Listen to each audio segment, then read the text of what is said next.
welcome you to another edition of Talking To. And Talking To is a great program that we do weekly.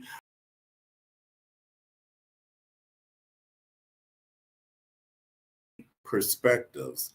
And because that this is a Black History Month, we thought we would come in today and do a very special Black History show observing the greatness of Black history. And with that, I say good afternoon, Joanne Tosin Fuller and Mr. Justin Hearn. How are you all today? Y'all doing good? Well, I like that shirt, Jess. Oh, you like this shirt? Like my shirt? Yes. Dope. What does it say? Black, The Black. It says Black women are history. Ah. Yeah, Black women are history. Actually, this is a very cool brand of T-shirt, and I challenge you guys to go check out her Instagram. Her name is Raven. I actually got introduced to Raven through my boss at work. He's my boss at work. This is her daughter. Okay. And she has her Instagram is Black Women Who Can, and it's a whole clothing line that just uplifts Black women. They got the black. You can get this sweater in different colors. There's different messages that these shirts have. It's just super dope, and I thought it would be dope, especially at church today. We celebrated Black History Month, so I rocked my Black Women Our History T-shirt. Oh, I know they were excited to see that. I like that. Crew neck. It's a crew neck. I have to check her out. I like that. Yeah, Black Women Who Can. Black Women Who Can. I don't know if y'all can see this, but oops, let me get it over there. There's a lot of content on this page and different T-shirts and stuff like that uplifts and empowers Black women. So definitely check it out. I like that. I'm definitely gonna check that out. Definitely. How long has she been in business? You know what? I don't know. That's a good question. I mean, the page is up to 13,000 followers, so she's obviously doing her thing. With this brand, and she does everything herself too, so that's pretty dope too.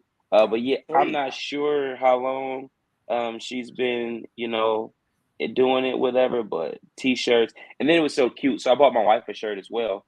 And when I bought my wife a shirt, it came with these stickers, like kid stickers, whatever, but they were all encouraging stickers. And they were all what kind of stickers? Encouragement. Encouragement stickers. Yeah, encouragement stickers. And I know it was one sticker that it's like a popular saying. It was like, "Go ahead, sis," or it was something like that. That's for us. It was. I can't remember exactly right now. Is this it? You can do it. You will. So yeah, it's all different kind of stickers that come with the brand, and maybe you can put it on the back of your laptop or whatever. Like it's pretty dope. So great. Yeah. Like the former known bumper stickers. Yeah, yep. You can put it anywhere. Yep, you can put it Keep anywhere. on rolling, I think was one of those. Yep. So Joanne, what have you been up to? Oh, just life, work, and just getting up, thank God for every day. How about that? Trying to deal with the weather, the cold, but thank God for the sunshine and just all of that. I'm telling you, even in the snow, if it's sun shining, that's a good thing. You're good to go. That's a good thing. I know you can't wait to get on the water with the bike.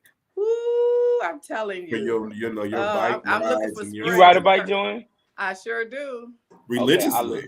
Really? Okay. Yes, we're going to have to go for a ride, Joanne. I love bike riding. I got my bike hanging in the garage right now. And last year, I didn't get too many in. I think I did like a 50-mile day, and I might have did like a 20-mile day or something like that. But I ain't really get it in like I did last year. But yeah, I'll be definitely. Let me know. I'll be. Sounds like a plan. Yep, yeah, our bikes are hanging in the garage, waiting on us, waiting on spring. Yeah, I tried to ride even through. I think the last day I rode was like December, around mid-December, because I do have cold weather gear also. Okay. But it just got kind of too cold, especially going down Lakeshore, against that water. But you're right on the water, getting all that cold air. Yep. Yes. Yep. Well, I'm going to do my part whenever you all go bike riding. I will set up the stands along the way. for the Olympians.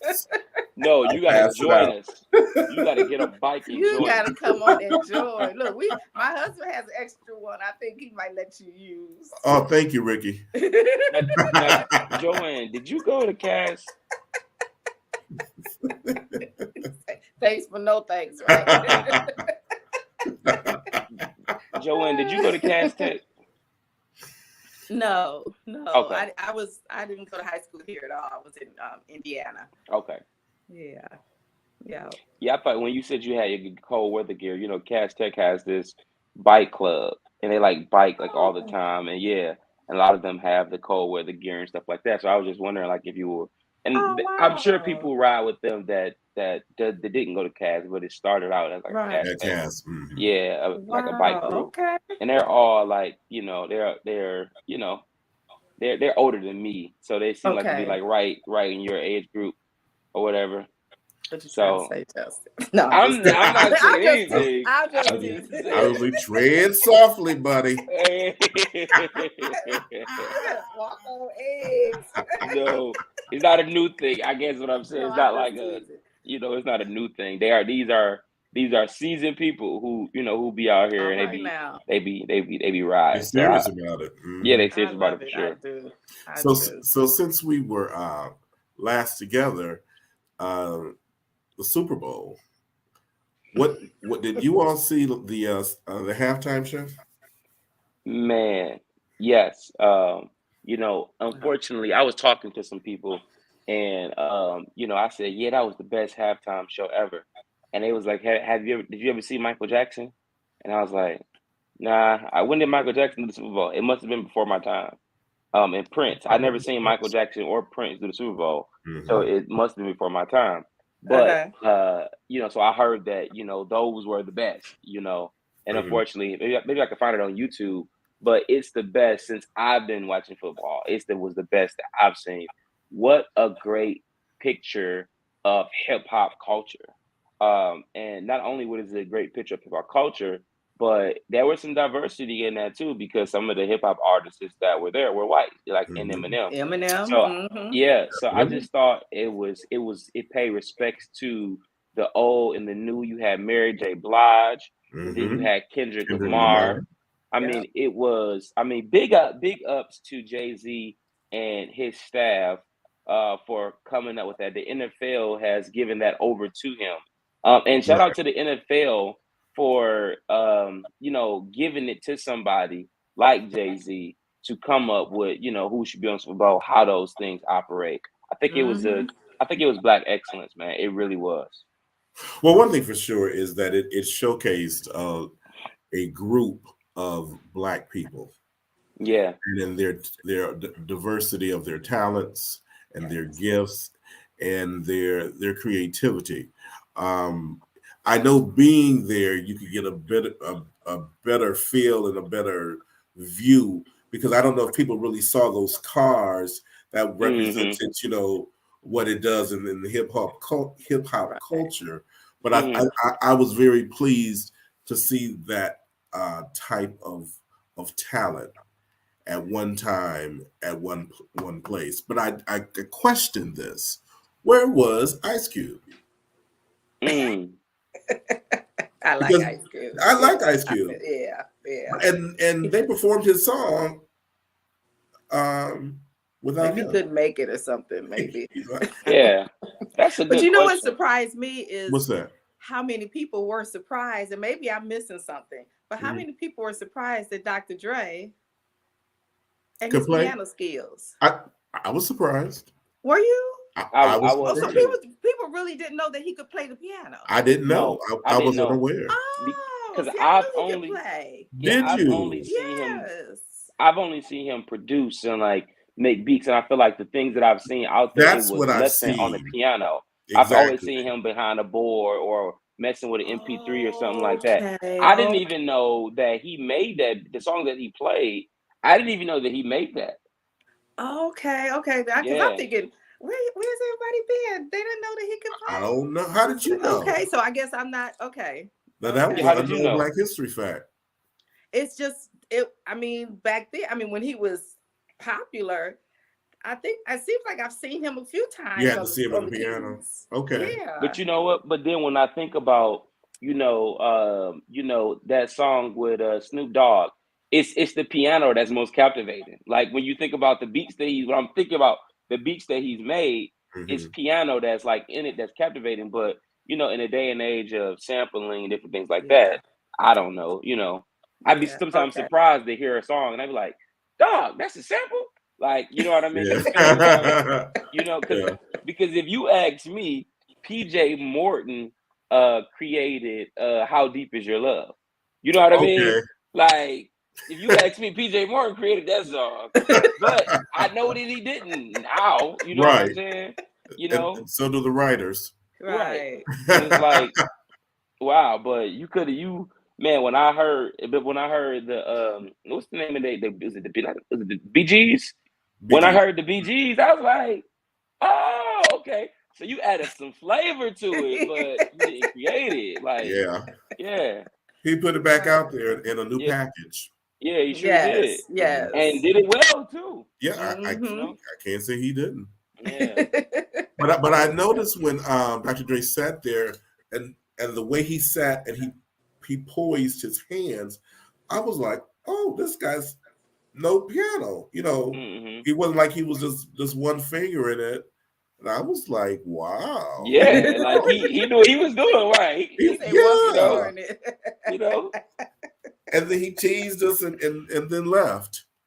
right. Yeah. So if you're just tuning in, I am Rufus Bill and Joanne Tosin Fuller and Justin Hernan is talking to, and we're getting together today to observe Black history. I know we have celebrated it all month in most places around the world, but we're doing our own brand today and our salute to Black history. And we know that we're so glad that you're with us today. So as that you like and share and like and do all of that good stuff for us. Yes. Yes. So Yes. Joanne, Yes, sir. Yes, sir. what's going on in the pot today? Ooh, so I guess we're gonna do some. Hopefully, we know some Black history in our own family. Okay. Hmm. So just wanted to talk about maybe something that we know, because I miss the storytelling in our families. All right. You know, my parents, or especially my dad, talked to me a lot. So just wanted to talk about maybe some history, something in our family, and I a lot of our family members, they aren't famous, but some of them have been through, the trials. They did the marching, they did, but something that we know, even in their own towns, villages, wherever they came from, something that you know about your family. And then wanted to talk maybe somebody that is not so famous or infamous in Black history. We talk about some of the same people all of the time, but there were thousands and thousands of Black people who did things in our history. And so just wanted to do something like that today, to share with everyone. Awesome. All right. It's a great show plan. So who's going to go first? Do we need to draw straws? Eeny, meeny, miny, mo. Right. Who wants to go first? It doesn't matter. Well, Joanne, I say Okay, I'm the gonna go ladies first. first. I'm Yes. gonna go first because mine is gonna cover both. Okay. It's gonna cover a family member who is famous in certain parts of, well, at least in the United States and probably elsewhere also. Okay. So my person, and this, my dad, before I even knew who he was, my dad used to tell me about a relative of his who was a poet writer. Hmm. And so, come to find out, my parents named my youngest brother Melvin after him. Really? Yes. So his name is Melvin B. Tosin. And I don't know if you've ever seen the movie The Great Debaters. Yes. Denzel Washington played Melvin Tosin. Get out of here. I was just about to watch that again this week and I didn't. You need to watch it. Yep. So Melvin Tosin. So partly is because of my dad used to always talk about this family member of his who was a writer. Who was a writer. He was a teacher. He was a professor, and he was a writer. But Melvin B. Tosin was born in 1898, and he was born to a minister and his wife. Okay. He was born in Moberly, Missouri. Moberly, Missouri.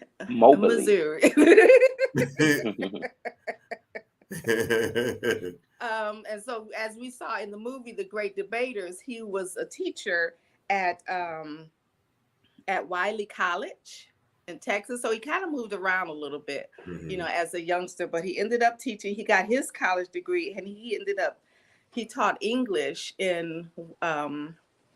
Wiley College from 1947 to 1965.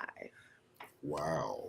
Yeah, and that's when he started that debate team, and they traveled, and and as you see in the movie, they went through so many issues, especially with the whites, and couldn't stay in the same hotels, couldn't walk into the same doors. They had to go to the back door, and all of that. But they won a lot of these debates. So that's what he was really kind of known for, was how he got the blacks involved in being great debaters. Interesting. Yes. So, but after he finished teaching, he actually moved to California, and that's where he started. Well, he wrote all the time, but that's where it really became prevalent that he started writing poetry. And he has quite a few. I didn't realize, because I just wanted to go back and do some more research. I didn't realize that he has so many books of poetry out, and that he won so many awards for poetry. So do you know how he was inspired to become a writer and to become a great orator and to inspire other children to Well, debate? from my research, he always wrote, and he taught English. Okay. So he always wrote.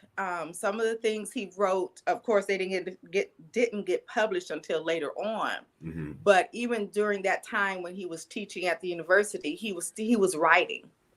So at the point when he stopped teaching is when he started compiling all of his writings. His work. But even as a child, do you know of how he was inspired? That part I don't know. Okay. That part I don't know. I know that what I know about his family is that his dad was a preacher, was a minister. Okay. And which it's funny, because in the Tosin side of my family, which is my dad's side, there are a lot of preachers. My dad was a preacher. A lot of his brothers, my dad had 9 brothers. Oh, wow. And brothers were preachers, nephews were preachers. So it's like it ran in the, and then when I talked to like my great aunt that just passed last year, it seemed like it just ran in the, something about that ran in the family. In the DNA. Yeah. If that's good, if that's, I don't know, but so, but so just wanted to share that with people, and I'm proud to say, Denzel Washington played one of my family members. Hey, so far off, like it wasn't like he played my dad or anything, but still, yeah. So brought all of his if you ever get talents. curious, watch the movie The Great Debaters. I would definitely watch it again. Movie. It is a great movie. I know I've seen it. I just don't. Where is it at now? Where can I see it at again? On it's playing on what is that one? Prime. Okay. Amazon Prime. Okay, I'm gonna check it back out. I know I watched it before, but it's been a long time. Yeah, and I don't know if I'm getting 2 movies mixed up, because there was another movie where, what's that old man? He played a black old man, like almost like a Godfather in every movie. He played Clarence Thomas, not Clarence Thomas. Clarence, what's that guy's name? Probably him. Was he in that movie? Because I'm thinking about a movie about debating, and I remember this one guy, but I don't remember Denzel Washington. So I wonder if there's two movies about. Let me look up It the could Great Debate. be. It could be. Well, I'm not really sure. Now, what's the guy that was in the movie Hoodlum? I think that's the guy Justin may be talking about. His name is not Clarence Thomas. It's Clarence something. Oh, And Mm. he was in almost every gangster movie in the black, cinema. I think I know who you're talking You know, about. yeah. I think he Yeah. just recently made his transition. Okay, Uh, no, this guy's not. He's still alive.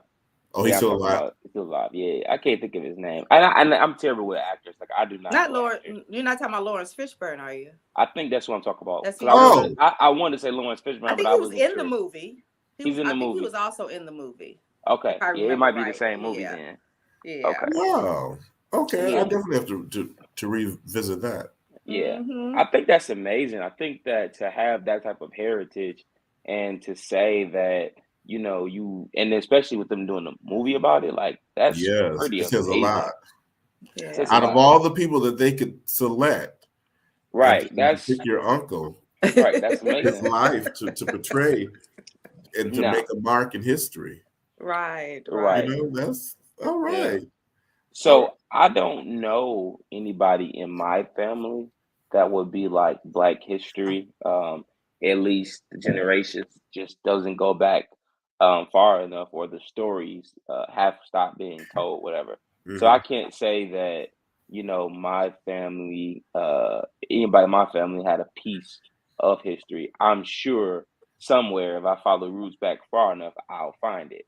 I'm But I sure. wanted to talk about somebody locally here in Detroit, who is, you probably guys probably know, Ella Billa Cummings. Y'all familiar with Ella Mm-hmm. Billa Cummings? Yes, Okay. former Detroit Yes. police chief. Yes, she was the first Yes, um, female. Mhm. female, not only Yes. female and Black female police chief to ever serve, and she's actually she's Black, and she was born in Japan, so I think her mother is she Korean or considered Asian, or I'm not. Well, yeah, her mother is Japanese.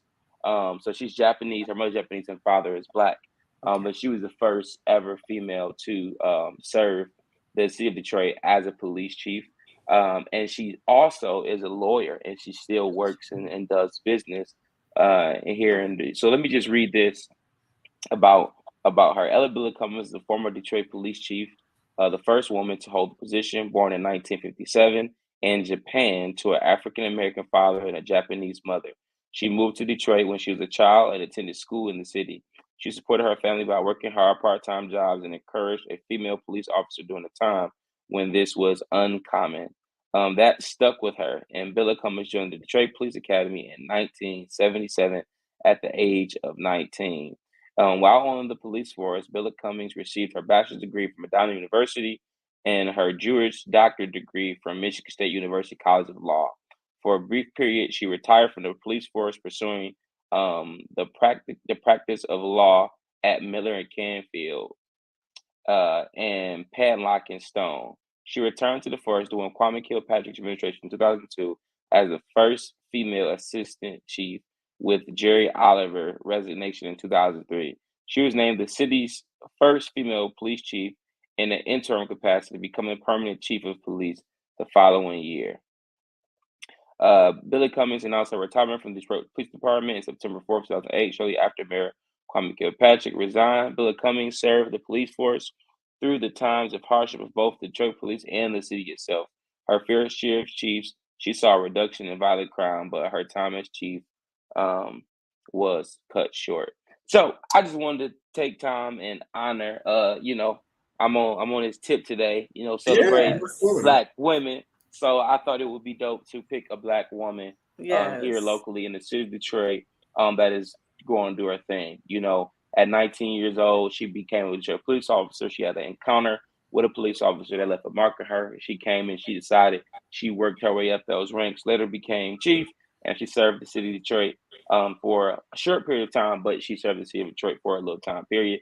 and she still now is a lawyer here, and she does work in the city. And so I think that was pretty dope just to highlight. And I mean, Detroit is a major city, Yes. and I think that being from Detroit or being born in Detroit, we don't realize like the impact of what Detroit means to the world, being the motor city and just all those great things. So I think it's a great honor to say, hey, I was the first black, and female police chief to serve the city of Detroit. And I when love it. she was serving in the city, it was during a time where there was a lot of transitioning going on. Yes. They were trying to do developing deals downtown. I think Peter Carmanis had just came aboard Mm-hmm. um, with CompuWare. They Mm-hmm. were trying to rejuvenate the the stimulus in downtown area so it could be very Yeah. attractive to other businesses, as well as clean up whatever she had to clean up from the prior administration in the Yeah. academy. So she was doing a juggling act for sure. She really Yeah. was. Yes, Really. she And a was. lot of people didn't think she was going to make it, to They really did. survive, to I remember that. they it was like, oh man. And really just because not because I think she was black, but because she was a woman. That's Mm-hmm. what it was, I would say. Because we've had black mayors before, but Exactly. Mm-hmm. because she was a woman, they thought, oh, so they I think people gave her a hard time just because she was a And Yeah. woman. one So thing for I'm proud sure, of her. I am too. One thing for sure, and a lot of people weren't privy to to the knowledge that she was as an attorney. But Yes. when you go to law school, you're trained differently. Mm-hmm. They're teaching you how to be to be able to process things in your mind. That's Mm-hmm. right. Just as in law enforcement, they train law enforcers, officers a certain way, That's right. and their mind is geared for a certain type of thinking. Yeah, Mm-hmm. for sure. So 100%. where people may have expected her to lose her cool on certain situations, especially when she made public appearances or had to be on the news, maybe about some type of crime or anything of that nature. She was always cool, calm, and collective. She was Yes. always Mm-hmm. Always, together. She always. always had her facts. She never passed the buck. She always stood up and she just, it was she as the police chief. I'm Mm-hmm. reporting to the people in the city of Detroit. And we didn't really have a lot of that Right. And from other she leaders. stood her ground She too. definitely did. Even when they threw rocks and stones, she stood her She ground. did. She Yeah. definitely Yeah. did. She Yes. definitely. I wonder if she's a trial lawyer because I'm sure From she would my be interested. understanding, she does a lot of um what do you call it when basically a judge assigns like conservatorship. She does a lot of work like that now. So that must be Okay. family law, I would think. Yeah, family law, family courts, all yep. Hmm. That's like a lot of her work that she does now. It handles with doing conservatorship. Isn't that something? Okay. You'd have to Yeah. Wow. be a certain kind of person to be able to do that, especially to represent. And I'm Mm-hmm. sure with her ethics, that the people that she represents would have to be of on the up and up. Yeah, for sure. you know. That's great. Yeah. So here's my family unknown Black history. So I am named after. My name is Rufus Alexander. Mm. Uh, between 9 and 5. No. Oh, what's after 5, Rufus? Look. What's after 5, Rufus? What do Justin. they call you after 5? It's funny because I just see this post.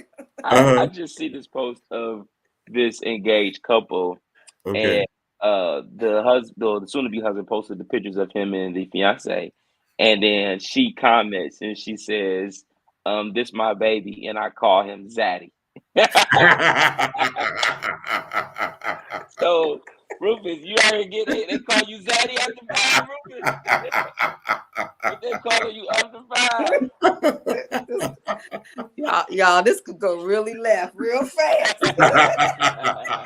At any moment. At any moment. So my name is Rufus Alexander. So I was named after the sons of Simon of Cyrene, the Black African man who carried the cross for Jesus. Wow. Isn't that interesting? Yes. And so in Simon and his sons, Rufus and Alexander, were from that area in Africa where it was predominantly a Jewish community. And they had their own culture and their own lifestyle that was different from other areas in Africa. So that's my family, Black That's history. awesome. Yes. Wow. Wow, that is awesome. Isn't that interesting? And It so is. they are even mentioned in the Bible. Rufus and Rufus and Alexander. Yes. Wow. I was doing a radio show once, and somebody called in. One of the listeners called in, and they said that, "Oh, Rufus, your name is in the Bible." And I laughed, and I said, "Yeah, really?" And I just blew it off. And so it kept in my head. And so I said, when I went to a break, I called my mother and I asked her, I said, "This lady's called," and she said, "My name is in the Bible." She said, "Yeah, Rufus and Alexander, I named you after the sons of Simon." Wow. That's really special, though. Yeah. That's Yeah, it's really special. But I wonder, like your mom just never mentioned that before? Like, never. That's crazy, right? Never. I don't know why she never did. Unless she did, like, I wasn't. This is your name, and you better live up to it. Right. This is what your name means. This is where it comes from. Live up to right. So wow. act like you have some kind of Bible knowledge. Representation. But you know what? As we think of our parents, our grandparents, I mean, and as we look around the world today, just think the things that they went through. Right. I look at, my parents were born in the 20s. Okay. So just look at some of the stuff that they had to go through. I mean, and my dad, he couldn't even watch like Roots, the autobiography of Miss Jane Pittman. He could not and would not watch, because he said it would stir up stuff in him. And so the stirring up of memories of how you were really treated. Right. And you think, and that's not so long ago when I was young. No. That we try, and I think I mentioned it before in one of the shows, where we used to travel at night. Because we didn't have relatives and stuff, a lot of relatives in this area. Like my mom was from Wisconsin. So a lot of times we would travel at night purposefully, on purpose, I should say, because, you couldn't stop everywhere. They pack sandwiches and pack food. You stop on the side of the road to go to the bathroom because you couldn't stop everywhere. So we would leave a lot of times at night, so that wasn't so long ago. Right. No. It was not so long ago. So it's like, wow. And to look at where we are now, it seems like they're trying to take us backwards. If they could, I think they would.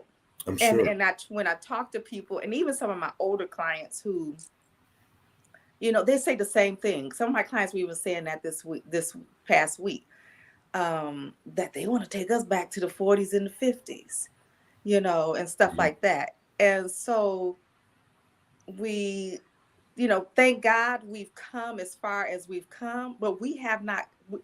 I mean, it sounds like an oxymoron, but we haven't come as far as we think we've come. We think we have. Right. That we really haven't, because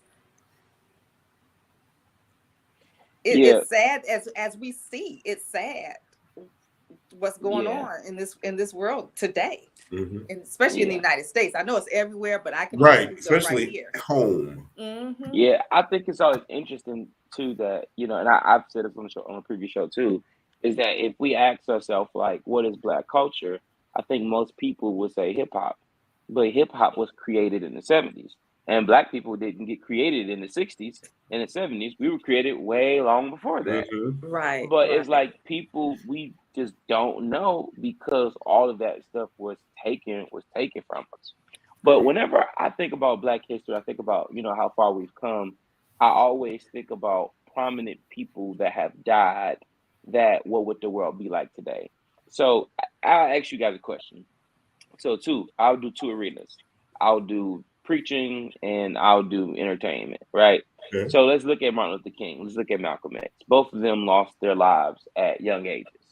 So the question is, if Dr. King would have still been here, Malcolm X would have still been here. Martin Luther King was not only a preacher, to the black church, but he was an international leader. Mm-hmm. He really was.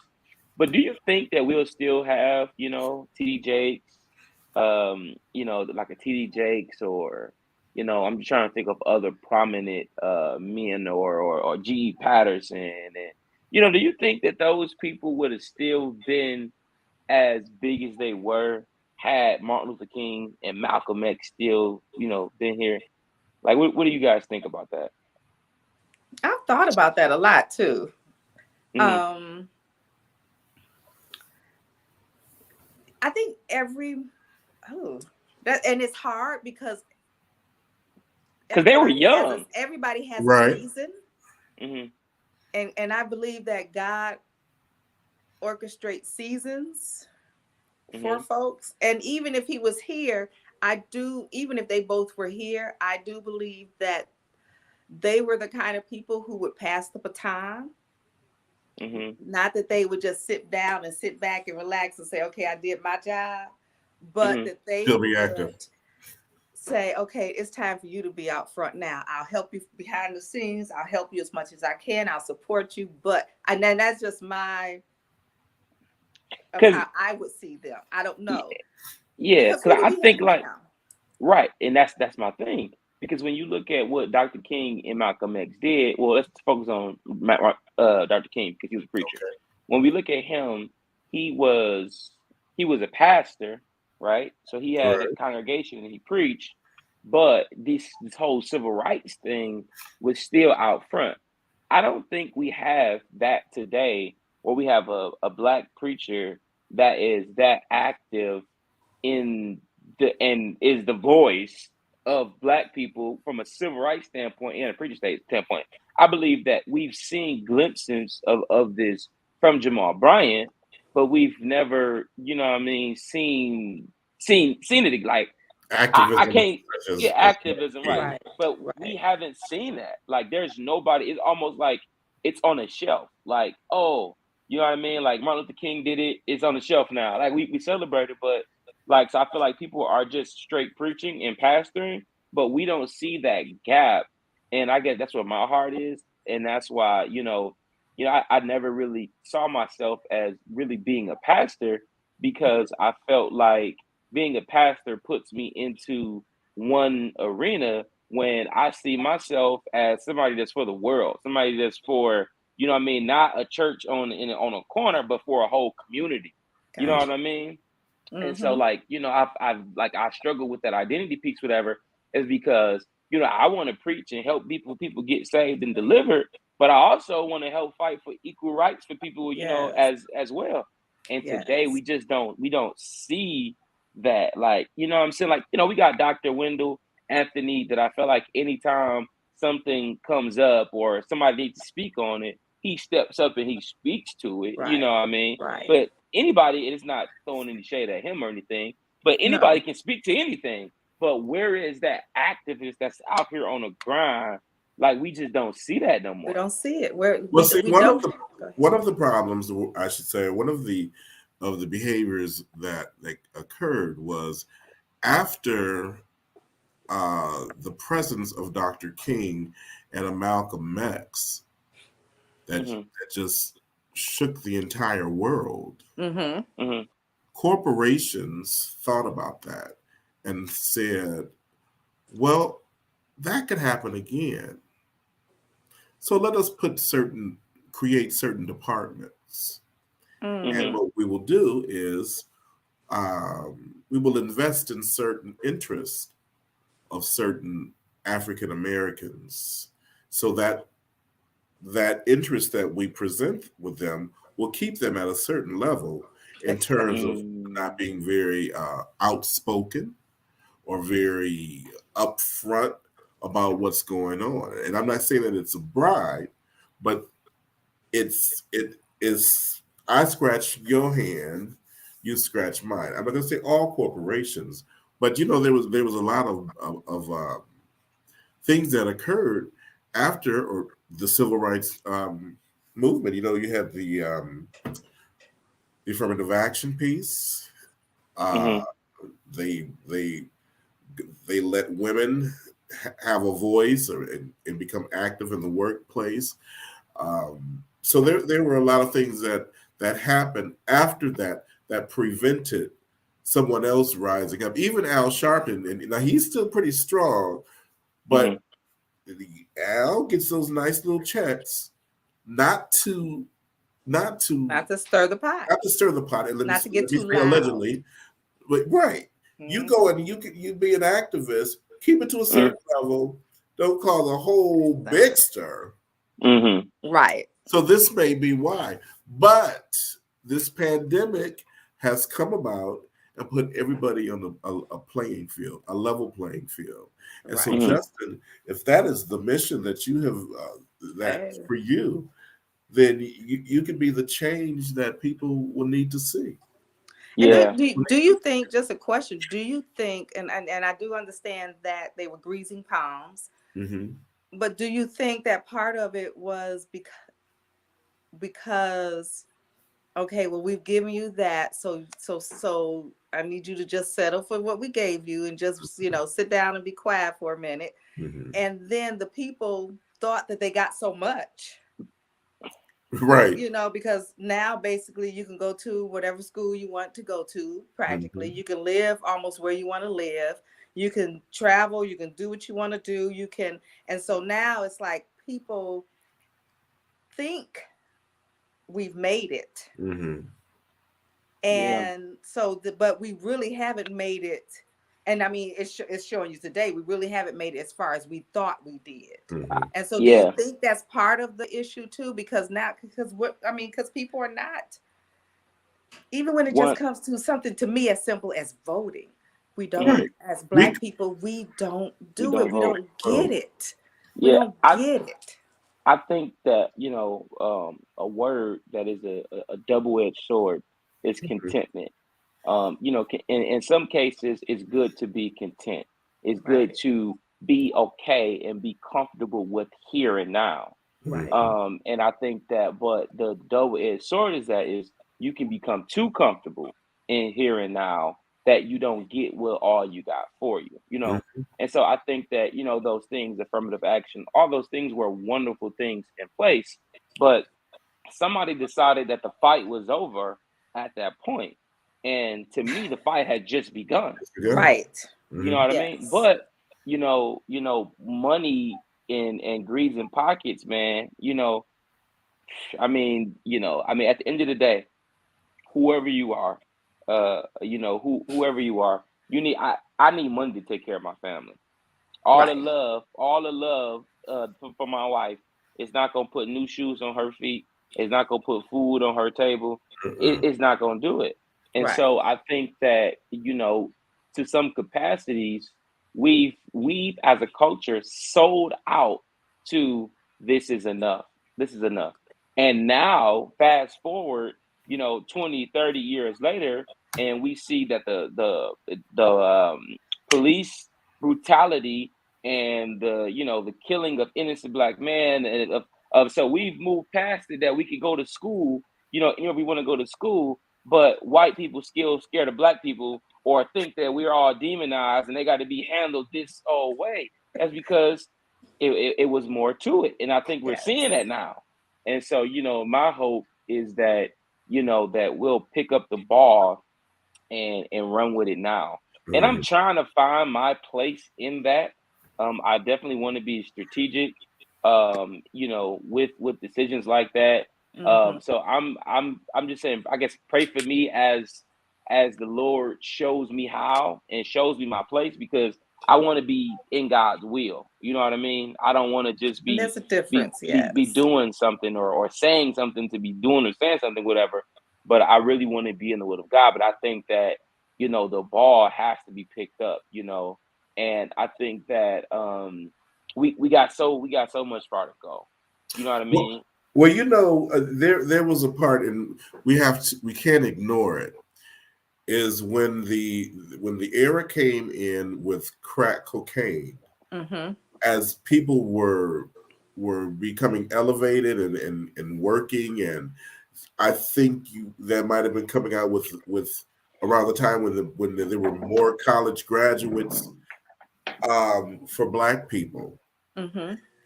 We have this drug that was introduced into communities. Now our focus was taken away of achieving the greatness as Black people, because now Hmm. my mother is strung out.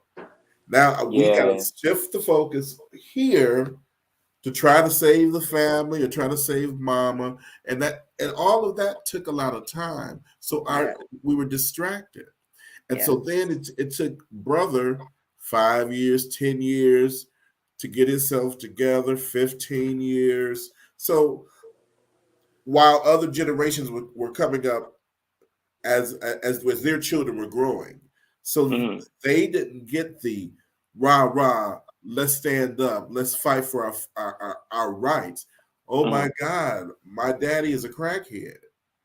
They were Mm. fighting for family, They were just fighting just for to keep, just families to stay alive, and to just stay to alive, survive to every day. survive. So And I think that was Yeah. that was also a ploy of The the government, the man. people. yeah, Yeah. That was a ploy. And I mean, even if you look at The Godfather, exactly. one of the statements that stands out to me in The Godfather, the movies, is no, we need to take this to the Black community Black because we need to community. keep them down. Uh-huh. And they Yeah. were talking about the drugs and The stuff. drugs And that's, I mean, that's truth. That is are truth imitating stuff. life. Yes, that is truth. So it's and I will pray for you, Justin, because it's what do you do? And I think a lot of it is when you don't know where you've come from, when you don't know where you've been, you tend to repeat Yes. the same Yeah. mistakes and repeat. And that's where my passion of where we need to get back to storytelling. We Mm-hmm. need to tell our children, we need to tell our people the good, the bad, and the ugly of the past, Mm-hmm. Hmm. and we need to let them know, look, it wasn't so long ago that there was that struggle. Right. It wasn't so long ago when, I mean, I dealt with it in college. I Mm-hmm. dealt with a professor. I was the only Black Hmm. student in my communications class Hmm. Really. who would not, and I think I thought I was a good writer, but would not give me an A for nothing in this world. Mm. Didn't even want to give me a B until one of the girls and I switched papers.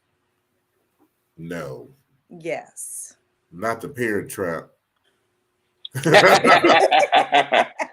We switched papers. And guess what? Really? Uh-huh. And so then I became the rebel rouser. I was the troublemaker after that. But I'm telling you, that's my time. Mm-hmm. That's stuff that I had to go through. That Mm-hmm. stuff and still go through at times. But it's crazy. It's crazy. So until we start teaching our people and get back to storytelling so Mm-hmm. that our people can understand, especially, as our children, our grandchildren can understand, we haven't made it. We Right. haven't made it You like haven't. we want to, like we Mm-hmm. think Right. we have. We've come a long way, and thank God that we've come as far as we've come. Yes. But guess And what? This is what happened. And so you see what's going on now. That stuff that we used to deal with, we thought it was over. So this is now. This is what this is what my Mm-hmm. mother had to go through. This Mm-hmm. is what my grandparents had to go through. My grandfather had to leave his family and go live with his grandparents because of some white man. Had to change his name and Realize. everything. My mother last name should have been Davis, but he took on his grandmother's married name, and that's how we became Jenkins. So that's part of my history. Wow. Interesting. And wondering why, all of his sisters and his other siblings' last name was Davis, but he was the only Jenkins. That's because he had to run away. Run away. And leave and change his name. Mm-hmm. So that, we need to start telling our people our history. We really do. And I think that, you said something about the crack epidemic that came and distracted, and then shortly after that in that crack epidemic was the birth of hip hop. And, it's just amazing that how it's one of the biggest distractions. Like, even down to like my nephews, and I can remember having conversations with them, and it's like, 9 years old, 8 years old, young, so concerned about what they have to wear. You know what I mean? So concerned about, not concerned about making good grades, not concerned about making sure they're good for the community, but making sure they got on the right stuff to look good. And it's just like, who can you really impress at night? Y'all ain't right. None of y'all and why? You know what I'm saying? But this is the stuff that's plaguing, our children is, and it's all distractions while we're being distracted, things are getting slipped in under our nose. And, now we got a whole culture of people who, who says weed does nothing to them. You know what I mean? And I think that I'm not saying that there are not productive people that smoke marijuana, but overall, the moments in time that you spend high, that you spend super relaxed and whatever, like it's taken away from something. Now I know there's some people who say, cleaning your house. Now, there are some people that say, man, when I get me a blunt, I get the most creative, and I get creative. All right, whoop-de-doo. All right, if that's what you got to do to get your music, if it works for you, God bless you, But if we be honest with ourselves, people on the average, people who make this a lifestyle, daily thing, whatever, they're lazy. You know what I mean? They're super lazy. They're super chill to a fault. You know what I mean? It's like, dude, you gotta care about that. Like, it matters, whatever. And so, we know there's gonna be some instances, and some people who can beat the system and stuff like that. And God bless those who can. You know what I'm saying? But overall, we're just so distracted. We're so distracted. And it's by intent. It's intentional. And so I think that bringing awareness to these issues today on this show, that I just hope that somebody will go back to their children, or go back to their community, or go back to their work friends and say, hey, we've come far, but we've still got a long way to go. I was around a group of teenagers, and they were having a discussion about where their life was going, what they wanted to achieve, and they didn't have any of it. They were saying they want to finish high school and all that, and whatever comes basically is what is their attitude.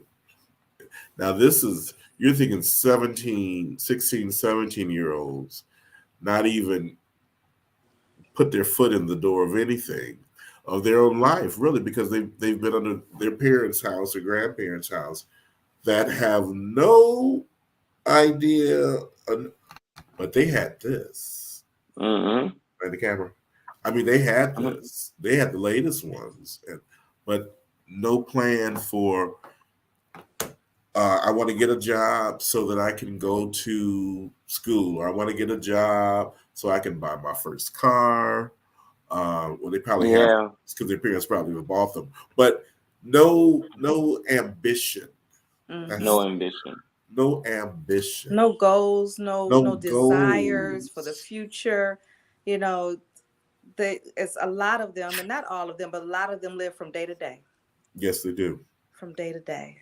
Yes, they You do. know, they make Okay. decisions for the moment. You Hmm. know, and you try to Mm-hmm. talk to them, and it's like you got to make decision. When you make a decision, there are consequences for every decision, whether they're good consequences or bad. For There are bad. consequences for Mm-hmm. every decision. So when you make a decision, especially if you think if it's a major decision, Right. think about, oh, how will this affect me tomorrow? How will this affect me Hmm. next week, Right. next year, down the Mm-hmm. road, Down the you know? road.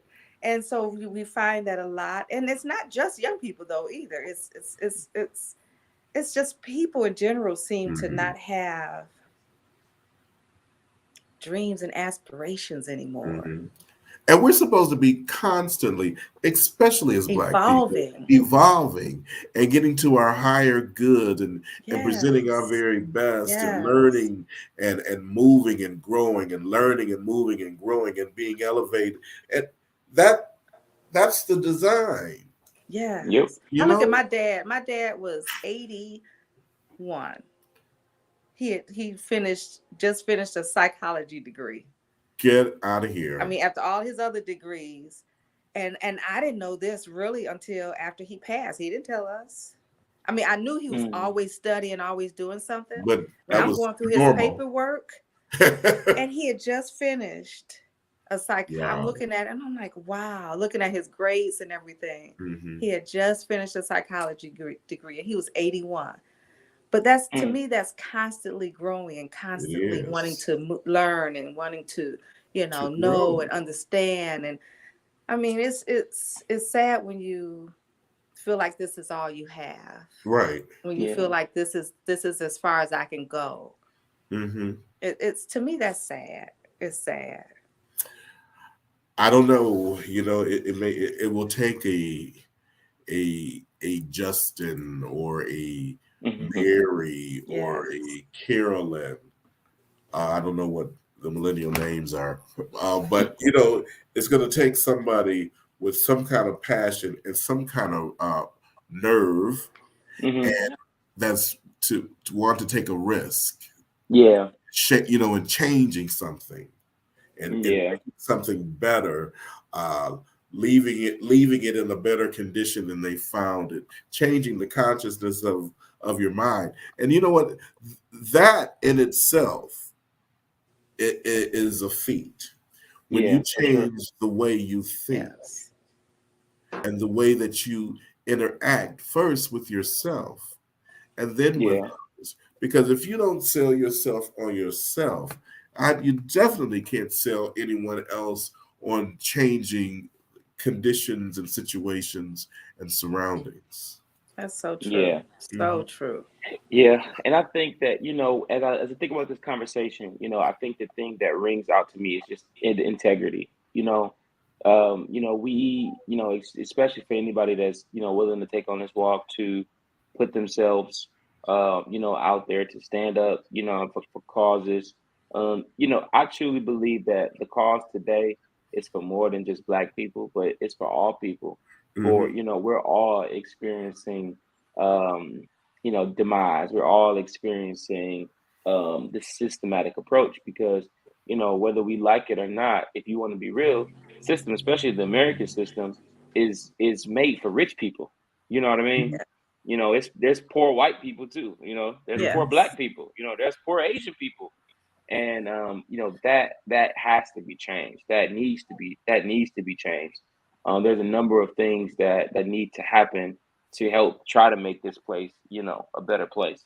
At least Mhm. while we're here. And I think that integrity, has to be on the forefront of that, and just being sold out for a cause, for a people, and for a reason. And so the task is yet great.